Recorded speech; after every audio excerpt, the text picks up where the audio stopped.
B790, please.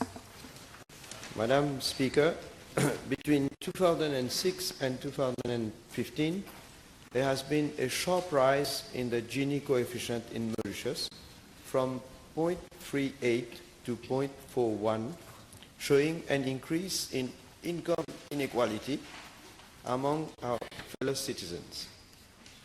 As a caring Prime Minister, I decided to introduce the negative income tax to provide financial support to vulnerable employees earning less than 9,900 rupees per month, and thus reduce that inequality and bridge the income gap. Those fellow citizens deserve our encouragement and support. The Nobel Prize winner Joseph Stiglitz has said, and I quote, "Inequality is a choice," end of quote, and results more from political decisions. The world is divided, not just between the haves and have-nots, but also between those politicians that do nothing about it and those that do.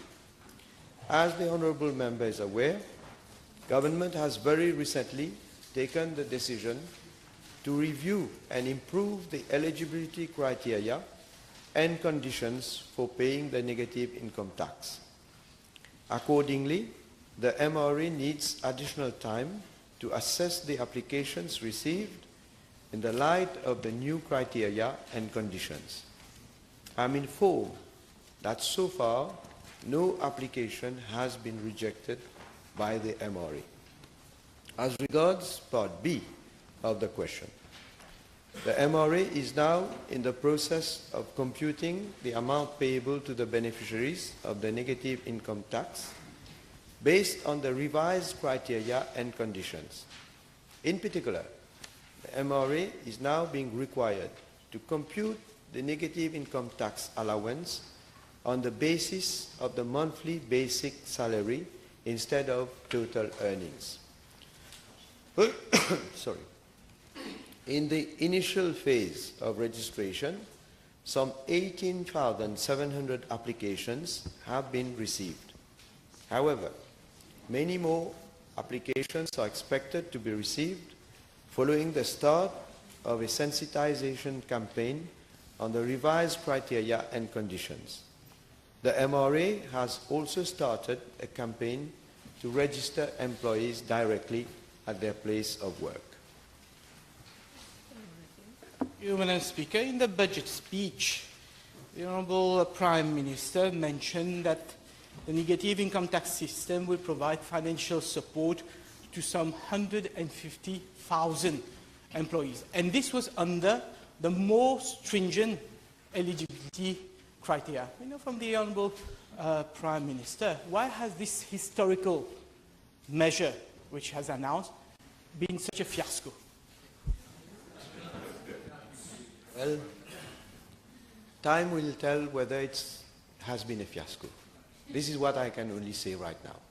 But we found out that, in fact, when the criteria was on total earnings, and I must say I'm pleasantly surprised, Madam Speaker, because there are a lot of our employees who I must say are hardworking and earning overtime.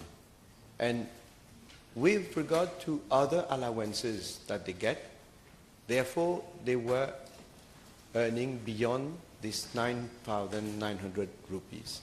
Now that's good if people are hardworking, and that is why one of the criteria now that has been revised is that we are not going to include the other benefits and the overtime that they are earning.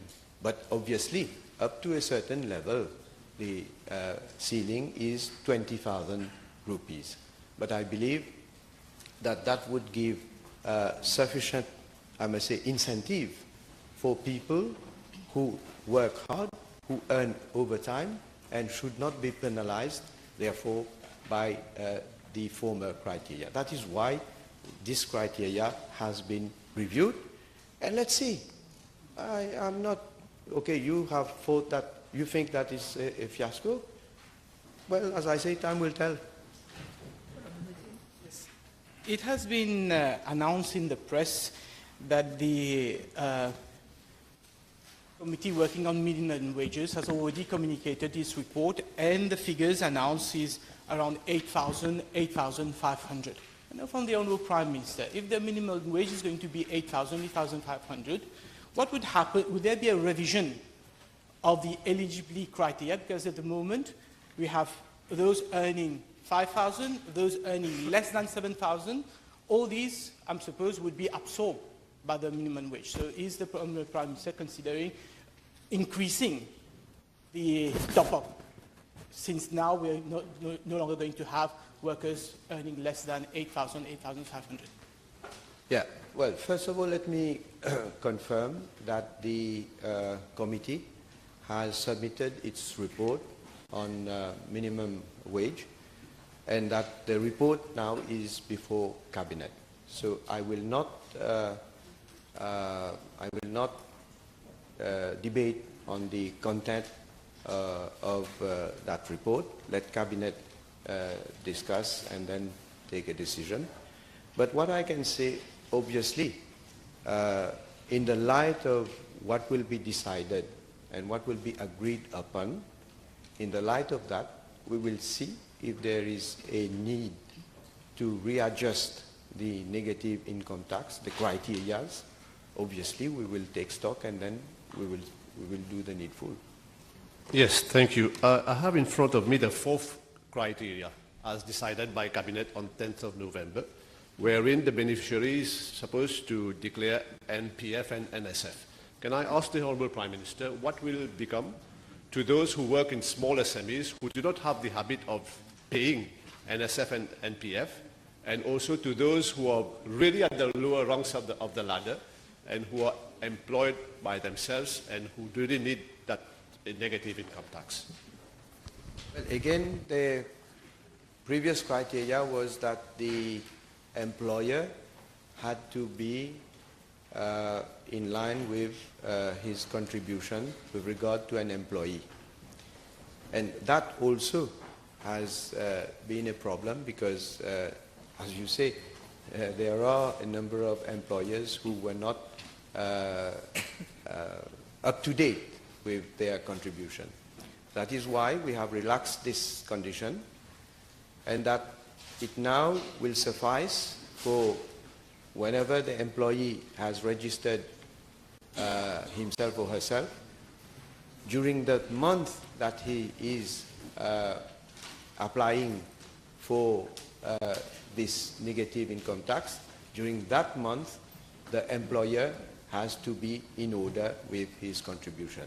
Now, the Honourable Member must also understand that we must also see to it that we encourage employers to abide by the law. It is a legal provision that they should contribute for to the fund for each and every employee. But again, the fact that we've reviewed this criteria shows my aim, my objective is first and foremost to support those employees who are at the lower rung of the ladder. Yes, would you mind? Thank you, Madam. I would like to ask the Prime Minister what about the part-timers, those persons who are in part-time employment, will there be eligibility to the negative income tax? Yeah. Well, again, previously it was not available to part-timers, and now the condition is that the part-time employee will be eligible provided that he works for a minimum of 24 hours over at least 3 days in a week. And further, he may be having also more than one employer. Honourable Gandhi, question. Can I ask the Honourable Prime Minister whether there has been any revision with regard to the total taxable income of a couple, which was 30,000 rupees? Total taxable income, you mean in the sense that if, yes, there is, if the applicant is earning less than 9,900 rupees, But now the spouse should not be earning more than 30,000 rupees a month. So the ceiling would be that either one spouse would not be earning more than 390,000 rupees for a year.